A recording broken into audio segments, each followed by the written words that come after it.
Amelie. I pulled on Joker's hand and left the castle of chess, and he softly called my name. He was the one who had been verbally attacked, and yet he was much calmer than I was. Are you sure you're okay with this? You didn't get to talk to the chess king about access to the restricted shelf. Well, I just couldn't bear it anymore. Once I opened my mouth, I let out all the emotions I'd been holding inside. What angered me most was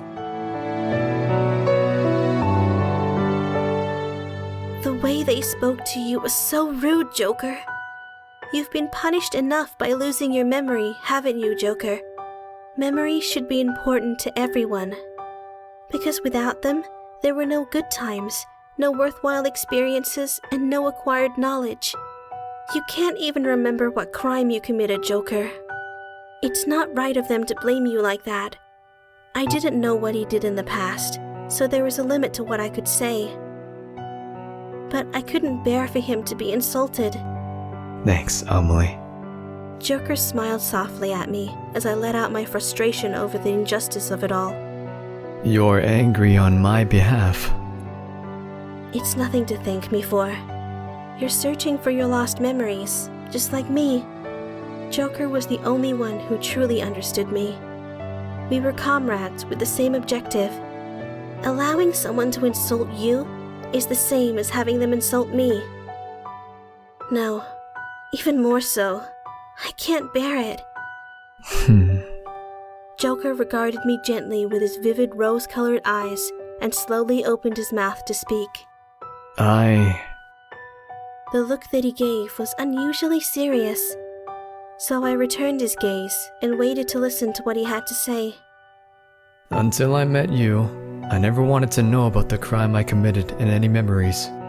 As for what I think about my heinous crime, well, I don't remember anything, so there's nothing that can be done. I guess it's over and done with. My punishment was losing my memory, so I thought I had already atoned. No. Joker lowered his eyes a fraction, and I detected the self-scorn in his voice. It would be more apt to say I tried to convince myself that it was over. The truth is, I was afraid to know what great crime I had committed. Joker. This was the first time that he had showed any sign of weakness in front of me. He hesitated for a brief moment before going on. Although I know myself as Joker now, maybe I'm forgetting something that will completely overturn who I think I am. What exactly I did, and what in my past made me commit a crime. I no longer know. Of course not, because I don't remember. I still couldn't say anything as I watched him smile hesitantly. He must have carried the heavy burden of a crime he couldn't remember for quite some time. I felt I wasn't in a position to say anything, as we hadn't known each other for very long. But while spending time with you, I've been forced to seriously reflect on my lost memories. I felt like I've been forced to face something that I've subconsciously ignored until now. Amelie.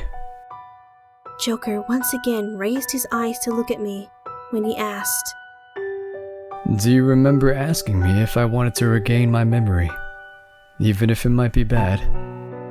Yes, of course. It was on our way back from the Castle of Heart. Joker believed me when I insisted I wanted to remember my forgotten past. He then asked me, But if the memories you lost were not good, would you still want to know? I'm sure there must have been fun moments in your past, but undoubtedly there were other times which weren't so pleasant. Can you still say unequivocally that you want to remember your past? That's when you said, the choice of whether or not to attempt to regain one's lost memories is up to each individual. You said, how am I supposed to move forward if I don't know anything about my past? That I don't care what my memories hold. I want to know more about myself. Following this statement, Joker released an impassioned sigh. Those words came as a shock to me. It made me realize that I was subconsciously afraid of learning about myself. As soon as I realized this, I began to question my decision to turn my back on my crime and myself. Is forgetting about my crime really any way for atoning for it? I realized that in order for me to truly atone for my crimes, I need not to forget it, but learn to accept it. For the first time, I realized what had spurred Joker's decision to remember his past. He wanted to atone for his crime, in the true sense of the word. He was willing to face what must be a painful past for him. Joker's so strong.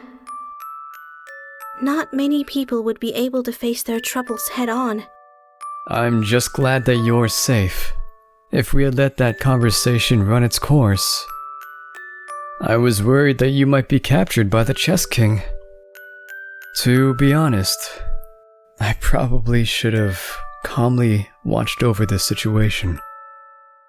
Thanks to that, we didn't have time to talk about the Wonder Biblion's restricted shelves. No, it was nice of you to worry about me. So, instead of getting what Joker himself needed to regain his memory, he placed greater priority on my safety, which proved Joker cared about me in his own way. For some reason, that fact pleased me. Thanks, Joker. I looked straight at him as I smiled and thanked him. In turn, he looked away as if he were embarrassed. Just then... Alice. The voice that called my name appeared right beside us, out of nowhere. Joker's expression suddenly tightened. He stepped forward in front of me to protect me. You're... While I was puzzled by his sudden appearance and his distinctive aura, he addressed me with apparent amusement. I am the spinner of tales. How do you do, my dearest Alice? As soon as he spoke those words to me... Ouch! I was attacked by a stronger headache than the previous one in the Wonder Biblion.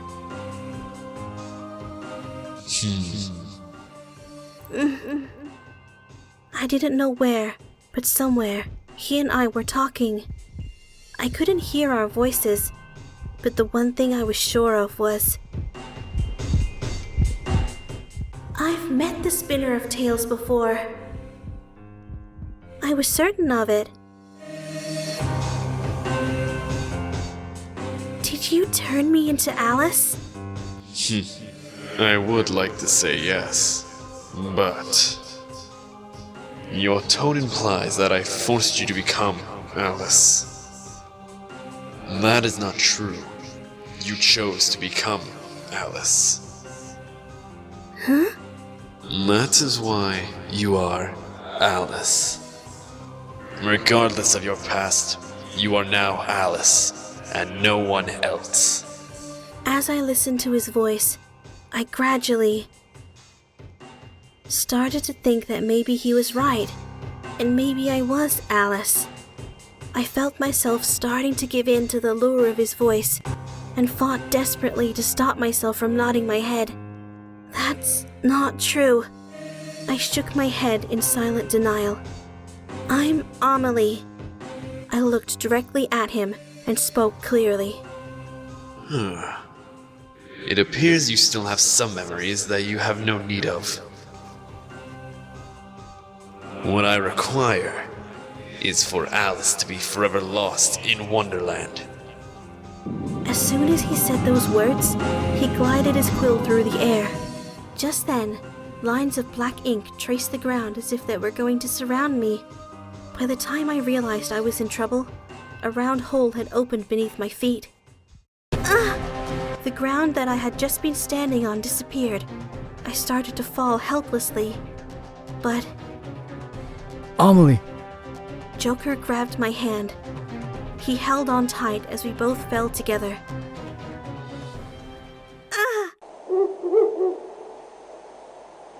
I screamed at the sudden impact. Are you alright, Amelie? Yes. I had landed halfway on top of Joker. I wasn't hurt anywhere. Joker must have tried to protect me and taken the fall. I had no idea how far we had fallen. It appeared we were both thrown here. When I sat up and took in our surroundings, I immediately knew. This was the Lost Woods. Thank you, Joker. You saved me. Are you hurt anywhere? Are you okay? Amelie. As I tried to stand up, he grabbed my arm and pulled me toward him. I'm so glad that you're safe. Joker sighed in relief and held me tight. Joker. Normally, I would have turned bright red and resisted his embrace.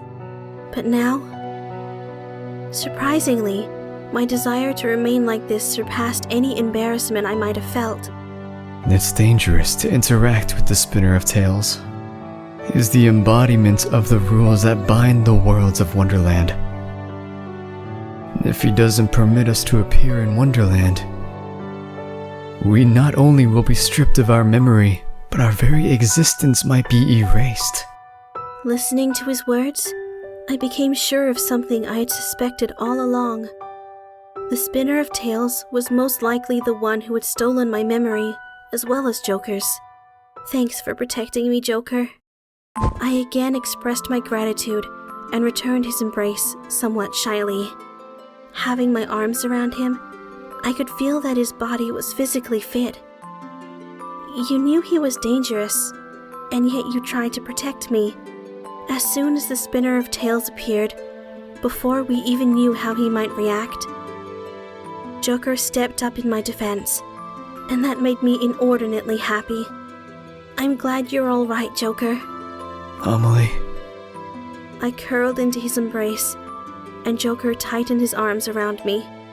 He held me as if he would never let me go. There was no more sign of the Spinner of Tales. All that surrounded us were the trees that would confound anyone who stepped into the Lost Woods.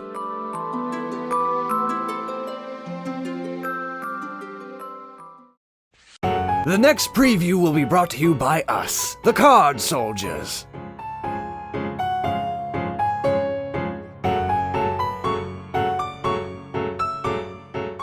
Stop being so glum. Where's your pride as a card soldier?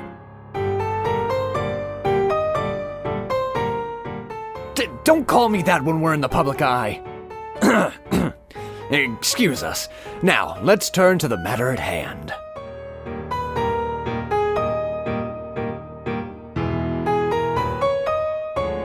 Cheshire Cat.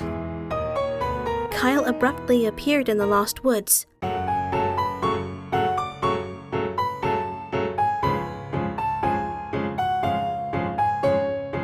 I know, but I don't plan on sharing. Let's go, Amelie.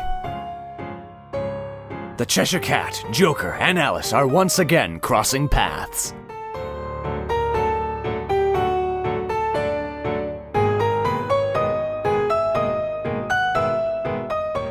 See? You did it, little bro.